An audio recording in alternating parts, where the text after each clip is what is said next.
આજે 31મી ડિસેમ્બર એટલે કે 2025નો છેલ્લો દિવસ છે ત્યારે ભાવનગરના નવનિયુક્ત એસપી નિતેશ પાંડેનું જે બુલડોઝર છે તે આવારા તત્વોના ઘર ઉપર ફરી રહ્યું છે।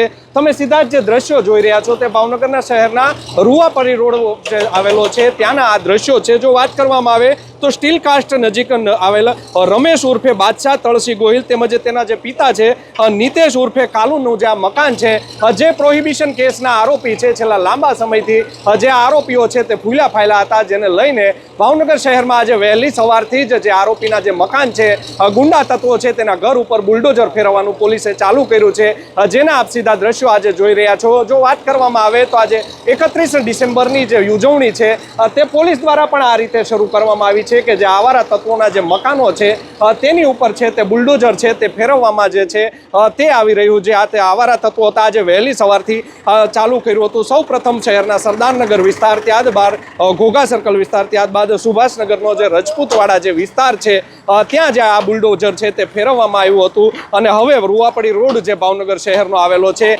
ત્યાં જે આરોપીનું જે મકાન છે ત્યાં બુલડોઝર છે તે ફેરવવામાં આવી રહ્યું છે। આમ વાત કરવામાં આવે તો છેલ્લા લાંબા સમયથી જે કાયદો અને વ્યવસ્થાની સ્થિતિ જે આરોપીઓ જે બગાડતા હતા તેની હવે ભાવનગરના એસપી નવનિયુક્ત જે એસપી છે નિતેશ પાંડે તેને કહી શકાય કે આ ચીમકી તેની ગણી શકાય કે જો તમે કાયદો અને વ્યવસ્થાની સ્થિતિ હાથમાં લીધી છે તો હવે તમારી જે ખેર નથી। આમ અનેક બુલડોઝરો સાથે કોર્પોરેશનનો સ્ટાફ સહિતના જે લોકો છે તે પણ અહીંયા પહોંચ્યા છે, સાથે જ જે પોલીસનો મોટો બંદોબસ્ત છે તે પણ અહીંયા છે તે ખડકી દેવામાં આવ્યો છે, જેને લઈને કાયદો અને વ્યવસ્થાની જે કોઈ સ્થિતિ છે તે કથળે નહીં તેનું પણ પૂરતું ધ્યાન રાખવામાં આવી રહ્યું છે। આમ જો વાત કરવામાં આવે અમારા સૂત્રો પાસેથી તેની જો પાસેથી વિગતની અમને જે મળી રહી છે, ભાવનગર શહેરમાં આશરે આવા 50 થી 60 જેટલા જે મકાનો છે જે આવારા તત્વોના જે મકાનો છે તેની જે મિલકતો છે તેની ઉપર છે તે નિતેશ પાંડેનું બુલડોઝર છે તે ફરવાનું છે। આવનારા સમયમાં અનેક જે આરોપી હોય, એનડીપીએસ કેસના આરોપી હોય, પ્રોહિબિશનના આરોપી હોય કે શરીર સંબંધી જે ગુના કરતા હોય તે આરોપી હોય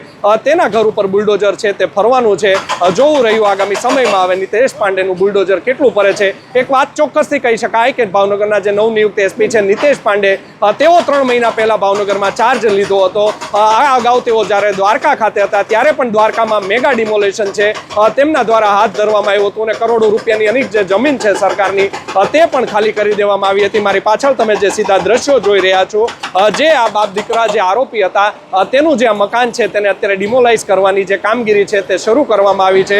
આમ ભાવનગરના એસપી નિતેશ પાંડે છે તે આકરા પાણીએ થયા છે અને કાયદો અને વ્યવસ્થાની જો કોઈ સ્થિતિ બગાડ છે, કોઈ પણ ચમરબંધી હશે તો તેને છોડવામાં નહીં આવે તેવું પણ નિતેશ પાંડે કહી રહ્યા છે। સાથે જ આ મકાન છોડવા માટે પહોંચ્યા હતા જ્યારે જે ઘરના જે લોકો હતા તેઓએ પણ ભારે રોકકળ કર્યો હતો તે પણ તમે દ્રશ્યો છે તે તમે જોઈ રહ્યા છો। અમારી જે સ્ક્રીન ઉપર તમે તે પણ દ્રશ્યો નિહાળી રહ્યા છો। હાલ 2 જેટલા જે બુલડોઝર છે તેને કામે લગાડી દેવામાં આવ્યા છે અને આ જે મકાન છે તેને છે જમીનદોસ્ત કરવામાં આવી રહ્યું છે। જો વાત કરવામાં આવે તો જે આ જે આરોપીનું મકાન છે તે થોડા સમય પહેલાં જ પ્રોહિબિશનના કેસમાં પકડાયો હતો અને 1 ખટારો જેટલો દારૂ છે, ઇંગ્લિશ દારૂ, તેની પાસેથી જપ્ત કરવામાં આવ્યો હતો। આ તેનું જે ઘર છે તેમાં જ તેણે એક ભોયરું બનાવ્યું હતું અને તેમાં જે તે ઇંગ્લિશ દારૂનો જે જથ્થો છે તે છુપાવતો હતો તેવી પણ અમારા સૂત્રો પાસેથી અમને વિગત છે તે મળી રહી છે। આમ ભાવનગર શહેર જિલ્લામાં અનેક જે કાયદો વ્યવસ્થાની જે સ્થિતિ બગાડે છે, લાંબા સમયથી ભાવનગર છે તે ગુંડા નગરી બની ગયું હતું। ભાવનગર જે સંસ્કારી નગરી તરીકે ઓળખવામાં આવતું હતું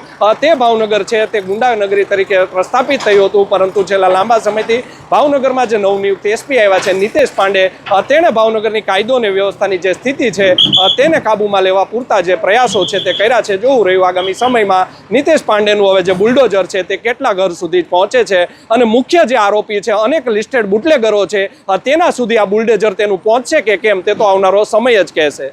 યશપાલસિંહ ચૌહાણ, નવજીવન ન્યૂઝ, ભાવનગર। વૈષ્ણવજન તો તેને કહીએ જે પીડ પર